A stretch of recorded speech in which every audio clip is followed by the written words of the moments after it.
Madame, Monsieur, bonsoir et bienvenue dans Éco-Débat. Aujourd'hui, l'émission et toute son équipe se sont déplacées à Casablanca, plus précisément à la faculté des sciences juridiques, économiques et sociales de l'université Hassan II. Aujourd'hui, nous accompagnons un événement de taille, un événement important, vu la thématique qu'il a choisie, celle du modèle économique de notre pays. Bien sûr, la question a soulevé beaucoup de débats, une panoplie d'éclairages, beaucoup de personnalités économiques, mais aussi du monde politique, se sont penchées sur cette question. Et le concept de modèle de développement économique est aujourd'hui sur toutes les langues. D'ailleurs, même sur cette émission d'Éco-Débat, vous avez pu le suivre. Nous en avons parlé à quelques reprises et finalement, on ne sait plus à quel sein se vouer. Mais ce soir, en compagnie de mes invités, nous allons vraiment aller dans le détail des facteurs qui font, des éléments qui font un modèle de développement économique, tout d'abord, et puis surtout les réussites de ce genre de modèle. Sur le plateau d'Éco-Débat aujourd'hui, tout d'abord, j'ai le plaisir de recevoir Vasco Molini. Bonsoir. Bonsoir, madame. Vous êtes économiste senior dans le département de la réduction de pauvreté à la Banque mondiale au Maroc. Encore une fois, bienvenue sur le plateau de Médien TV. Merci. Et sur le plateau de Médien TV, mais à la faculté des sciences juridiques, économiques et sociales. Donc nous sommes un peu chez vous, professeur Morji. Bonsoir. Bonsoir. Donc vous êtes professeur à cette faculté qui nous accueille aujourd'hui, également auteur de plusieurs ouvrages. Vous allez certainement nous en parler, j'espère en tout cas s'il nous reste du temps à la fin de l'émission, qui en tout cas se penche sur les moyens de mettre des outils économétriques, comme vous me l'expliquiez avant le début de cette émission, au service de plusieurs autres secteurs, dont celui de la médecine vitale. Tout à fait. Autre sujet vital, et nous allons nous y atteler tout de suite, il s'agit de modèle économique et de réduction de pauvreté.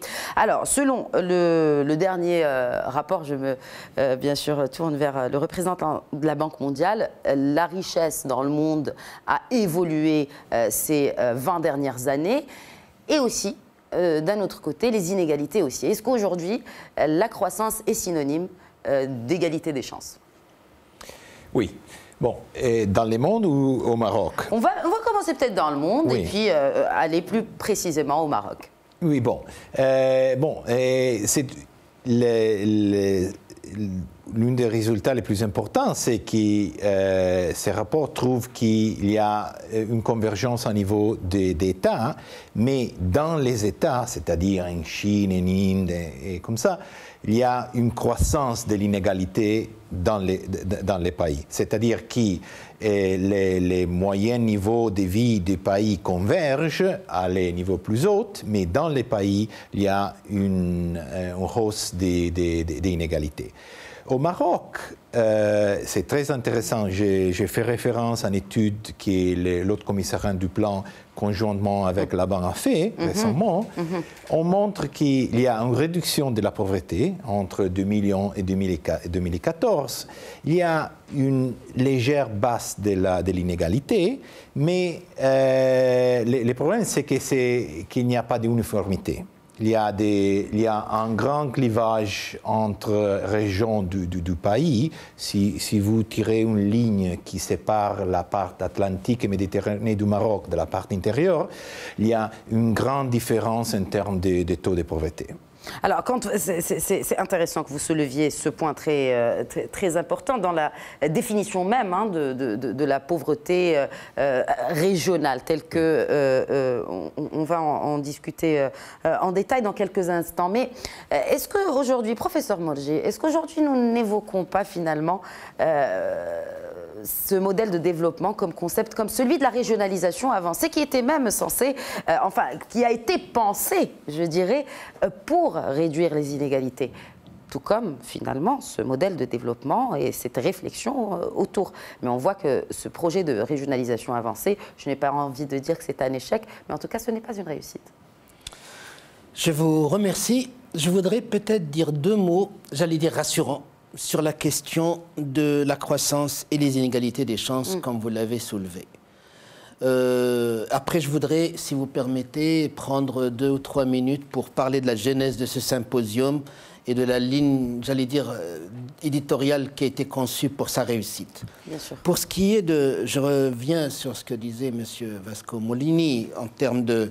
Au niveau international et au niveau d'un pays, il y a eu un économiste prix Nobel de sciences économiques, Kuznets, qui avait analysé le lien entre croissance et inégalité. Et il avait relevé l'idée d'une courbe en U inversée. Ça veut dire que si vous prenez le temps en abscisse, pendant une certaine période, l'accroissement de la croissance économique, du PIB, des richesses, vont se traduire par une aggravation des inégalités jusqu'à un certain seuil. Et c'est après ce seuil-là que les inégalités vont diminuer. Pourquoi ? Parce que pour pouvoir réaliser la croissance, il va falloir qu'une catégorie de la population réalise de l'épargne, accumule de l'épargne, fasse de l'investissement qui précisément va favoriser la croissance. Est-ce que c'est le cas aujourd'hui pour le Maroc ? Je crois que nous sommes, si vous permettez, si je regarde le U, nous devrions être vers la fin du U, du retournement. Vers le climax, enfin. Nous ne sommes pas encore à la phase où la croissance va mieux être répartie. Ce qui ne justifie pas les problèmes d'inégalité qui existent. On pourra en revenir sur la discussion, sur les problèmes des infrastructures interrégionales, etc. Je crois que c'est un peu le souci que vous avez pour ce panel. C'est une des questions qui sont soulevées justement dans ce symposium, professeur Morgi. Je vous remercie et je vais prendre quelques mots pour vous dire que ce symposium qui est organisé sous le patronage royal sur les logiques au pluriel et la portée des modèles économiques vers un éclairage du modèle du Maroc. En fait, si vous voulez, je vais dire deux mots, un sur la genèse et deux sur sa logique de construction. Pour ce qui est de la genèse, il y a eu plusieurs discours du souverain, de notre souverain, et le plus, j'allais dire, le particulier est celui du 13 octobre, qui a interpellé les différentes composantes de la société marocaine pour qu'elles réfléchissent chacune dans le domaine de ses prérogatives et selon ses compétences, qu'elles puissent contribuer à une réflexion sur comment remodeler le modèle marocain en vue de davantage d'efficience pour la création de richesses d'une part et pour sa distribution d'autre part. Maintenant, le doyen de notre faculté, que vous connaissez, c'est Abdelatif Komat, a eu l'idée, il a été inspiré par cette interpellation et a été l'initiateur de la préparation de ce symposium sur lequel nous nous sommes penchés et qui a mobilisé des amis, notre réseau de chercheurs à travers le monde pour nous faire part de leurs recherches, de leurs réflexions, mais également des expériences internationales. Professeur Morgi, on remarque qu'il y a beaucoup de, justement, il y a beaucoup je le disais en préambule de cette émission, il y a beaucoup d'ouvrages maintenant même qui sont publiés. Est-ce qu'il y a une réflexion commune où chacun travaille de son côté, les universitaires d'un côté, peut-être le Conseil économique, social et environnemental de l'autre, et puis on n'a pas une pensée finalement globale, transversale? L'idéal, ce que nous avons cherché à adresser, c'est l'idée déjà d'un regard croisé entre les académiciens universitaires d'une part et les décideurs d'autre part et les institutions internationales qui sont en fait une sorte d'intermédiaire entre les chercheurs académiciens d'une part et les décideurs puisqu'ils recommandent directement aux partenaires, j'allais dire gouvernementaux, les prises de décision en s'inspirant des fruits de la recherche académique à laquelle ils peuvent être associés. Maintenant, deux mots encore sur la conception du programme du symposium. En fait, l'idée, c'est qu'un modèle économique, je crois que vous l'avez plus ou moins dit, et ça va expliquer cette pluralité d'approches que vous avez évoquée. Un modèle économique, c'est à la fois un tout, mais aussi un tout hétérogène, dans la mesure où il peut y avoir un fond commun. Dans le cas du Maroc, c'est l'économie libérale. Mais dans la pratique, vous avez des secteurs.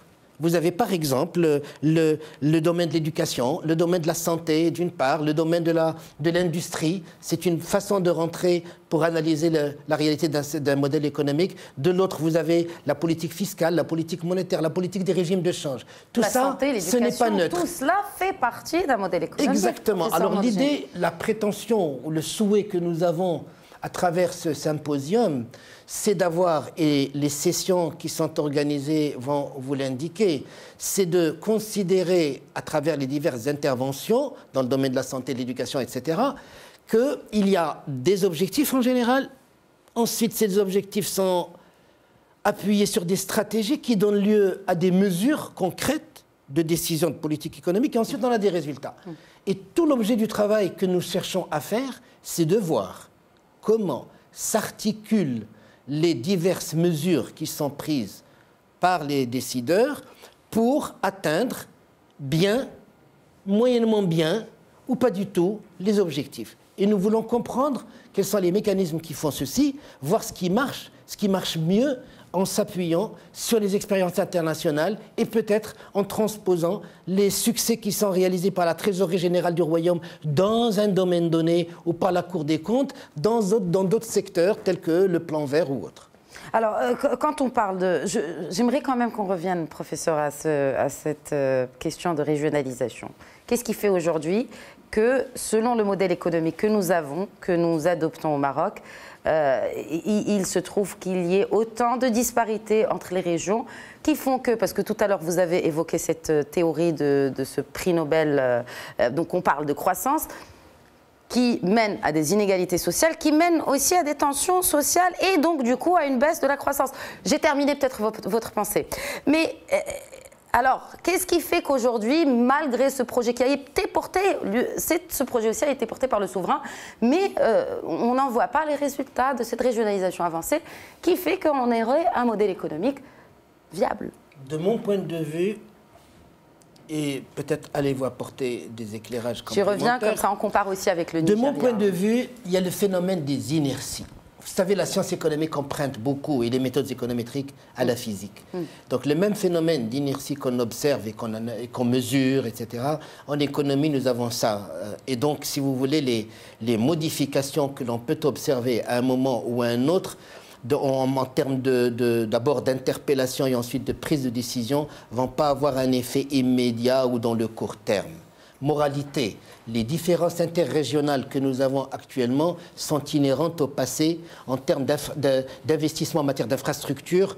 Et si vous voulez, vous avez les infrastructures publiques d'une part, mais ces infrastructures publiques d'écoles, d'hôpitaux, de routes, etc., la Banque mondiale vont se traduire par des inégalités en termes d'attractivité des investisseurs.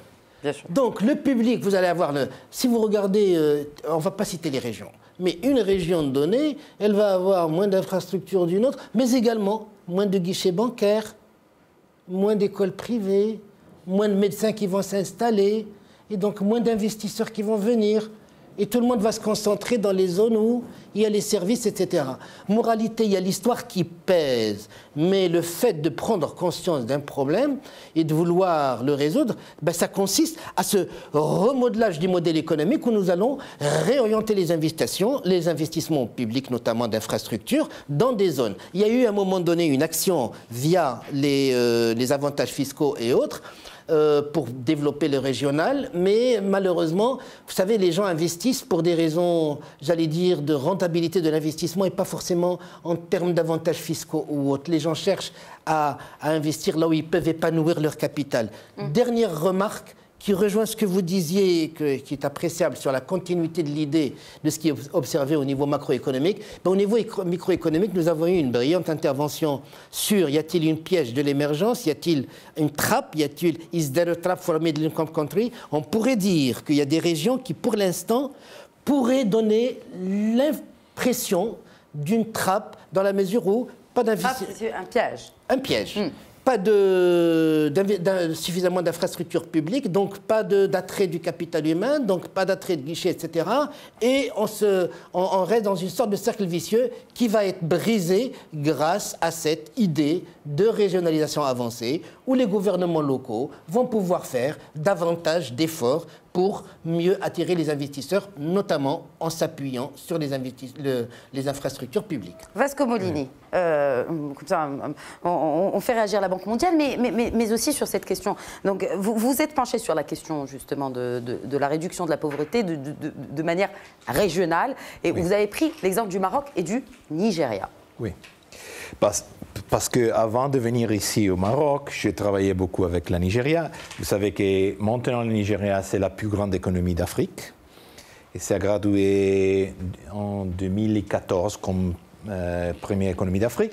Et c'est un cas très intéressant du point de vue des inégalités et des clivages régionaux. Effectivement. C'est-à-dire avec des conséquences terribles, cette clivage, et qui, je me souhaite que notre pays ne connaît pas. C'est-à-dire qu'il y a eu une sorte d'insurrection dans le nord du pays, et une des causes de cette insurrection, c'est que la part nord du pays a été négligée. Bon, c'est-à-dire que les développements de la Nigeria dans les derniers 30 ans a été un développement concentré dans la côte de la Nigeria, les villes comme Lagos, comme Port Harcourt, les plus importantes activités économiques. Et la part du nord a été négligée d'un point de vue d'infrastructure, mais aussi, très important, je trouve, des investissements sur le capital humain.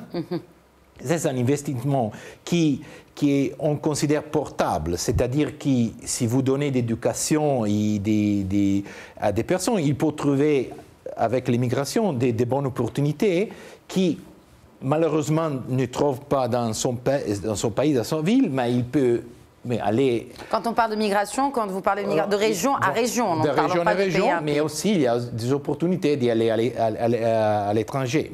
Mais c'est la deuxième option. Bien sûr, la plus importante, c'est d'émigrer dans une part du pays qui sont plus développés. Non? Et l'éducation, c'est très important de ce point de vue.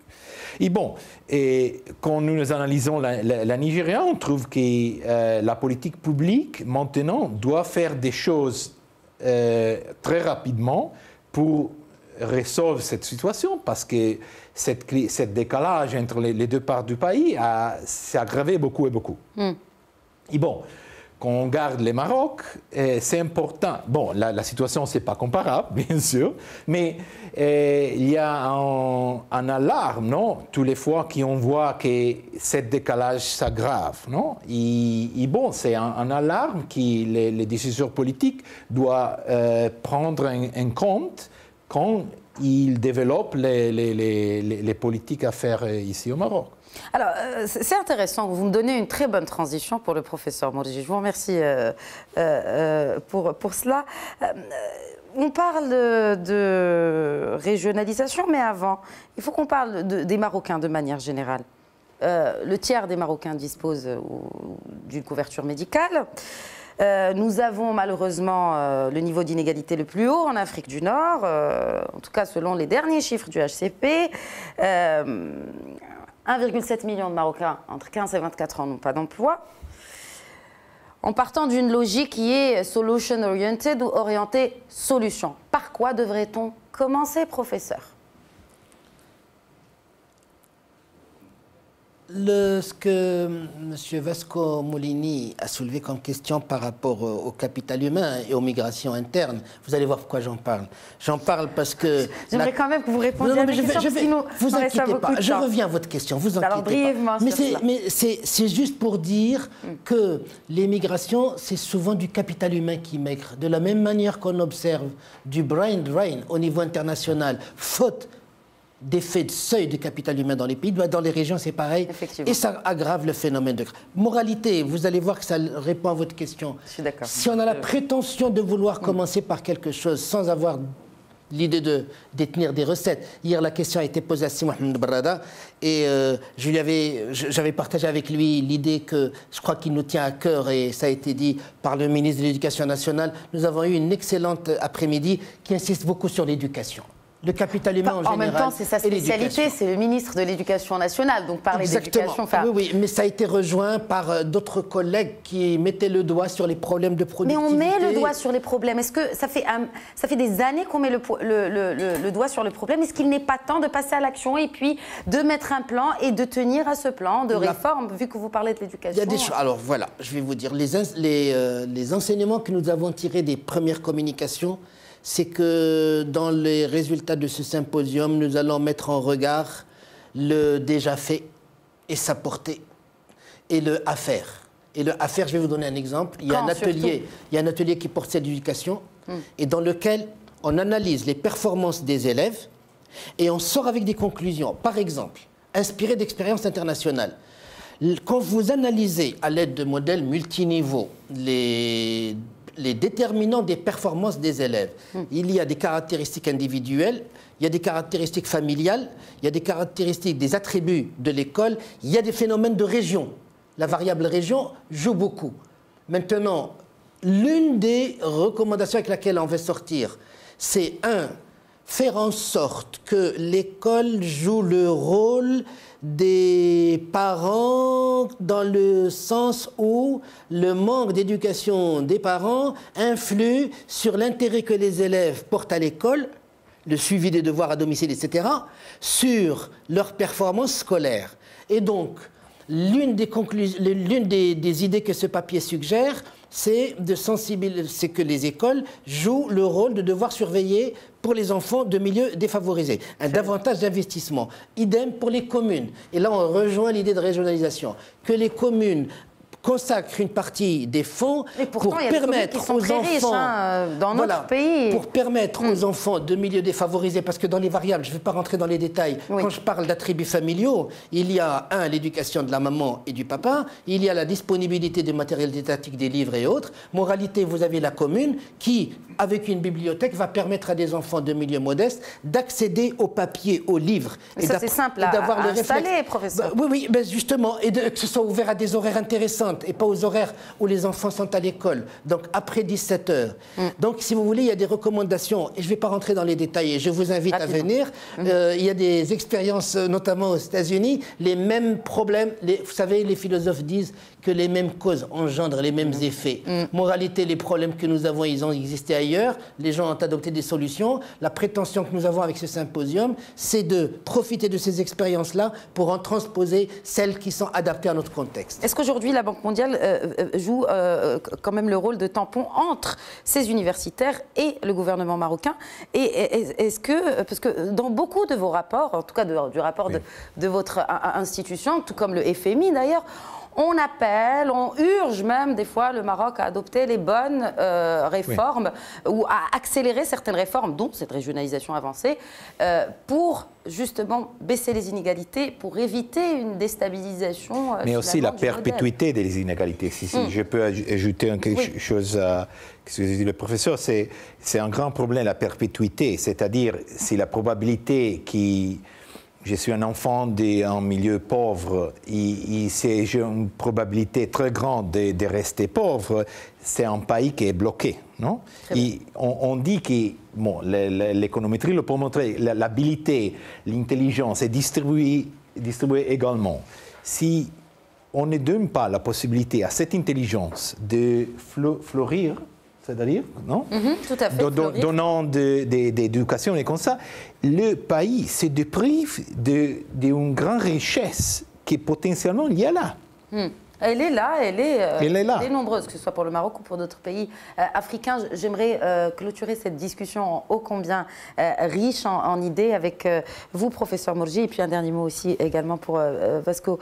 Est-ce que aujourd'hui, nous parlons de ce... Est-ce qu'il n'y a pas urgence pour dire qu'il faut passer à l'action et peut-être même mettre un peu plus le point sur le rôle de vous, universitaires, pour définir que ce soit des plans sectoriels ou encore plus largement et un peu plus lourdement, si je puis me permettre, un modèle économique? Je crois que c'est un peu l'objectif de ce genre de manifestation, puisque l'idée, c'est de créer une alchimie entre, d'une part, le travail des universitaires qui ne doivent pas avoir quelque chose d'incestueux, prendre plaisir à discuter entre eux, et les décideurs qui peuvent apporter, j'allais dire, se nourrir du débat qui est fait, des réflexions et de leurs résultats, mais également apporter des critiques sur la manière de poser les questions, la manière de parvenir à des résultats et de les argumenter de manière rigoureuse pour précisément convaincre les décideurs. Donc, si vous voulez, ce genre de débat vise précisément à contribuer, on va dire, le plus modestement possible, mais peut-être également efficacement, à éclairer l'action des décideurs. Fouzi Mourji et Vasco Molini, merci beaucoup, parce que malheureusement, on m'informe qu'il ne nous reste plus de temps. Merci pour l'ensemble de vos éclairages, en tout cas. C'est à vous. Je vous retrouve juste après la courte pause de publicité pour la deuxième partie de cette émission, en marge toujours de ce symposium international organisé ici à la Faculté des sciences juridiques, économiques et sociales de l'Université Hassan II à Casablanca, autour du modèle de développement économique de notre pays. Merci de rester avec nous, à tout de suite.